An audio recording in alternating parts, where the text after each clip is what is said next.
Railway station या ठिकाणी साहित्यरत्न लोकशाहीर अण्णाभाऊ साठे यांच्या जयंतीनिमित्त समस्त अकोला जिल्ह्याच्या वतीनं रेल्वे स्टेशन अण्णाभाऊ स्मारक या ठिकाणी हा भव्य दिव्य कार्यक्रम या ठिकाणी आयोजित केला।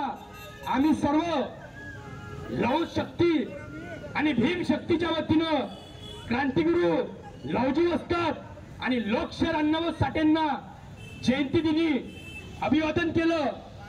आम्ही देशाच्या राष्ट्रपतींना वारंवार मागणी केली की ज्या साहित्यरत्न लोकशाहीर अण्णाभाऊ साठेंनी या देशाचं नाव संपूर्ण जगात पोहोचवण्याचं काम केलं, त्या साहित्यरत्न लोकशाहीर अण्णाभाऊ साठेंना भारतरत्न हा पुरस्कार जाहीर केला पाहिजे। हे मागणी आम्ही गेल्या अनेक वर्षापासून मागणी करतो, परंतु या देशाची हे मनुवादी व्यवस्था आजही साहित्यरत्न लोकशाहीर अण्णाभाऊ साठेंना भारतरत्न पुरस्कार देत नाही। शोकांतिका अरे ज्या अण्णाभाऊ साठेंनी या देशाचं नाव जागतिक लेवलला नेण्याचं काम केलं, छत्रपती शिवाजी महाराजांचा पोवाडा रशियात जाऊन गायला, त्या साहित्यरत्न लोकशाहीर अण्णाभाऊ साठेंना हे शासन भारतरत्न पुरस्कार देत नाही। तुमच्या भारतरत्न पुरस्काराने आम्हाला गरजही नाही। या जनतेने साहित्यरत्न लोकशाहीर अण्णाभाऊ साठेंना साहित्य सम्राट ही पदवी दिली।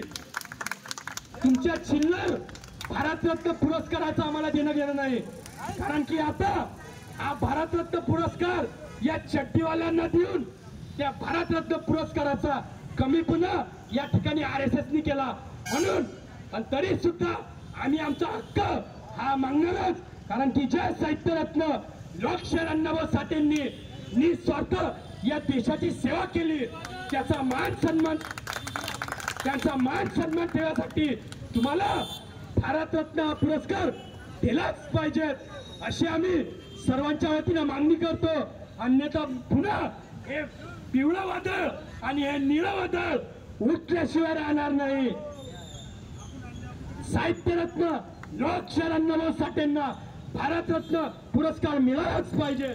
साहित्यरत्न लोकशाहीर अण्णाभाऊ साठेंना भारतरत्न पुरस्कार मिळालाच पाहिजे। साहित्यरत्न लोकशाहीर अण्णाभाऊ साठेंना भारतरत्न पुरस्कार मिळालाच पाहिजे। साहित्यरत्न लोकशाहीर अण्णाभाऊ साठेंना भारतरत्न पुरस्कार मिळालाच पाहिजे।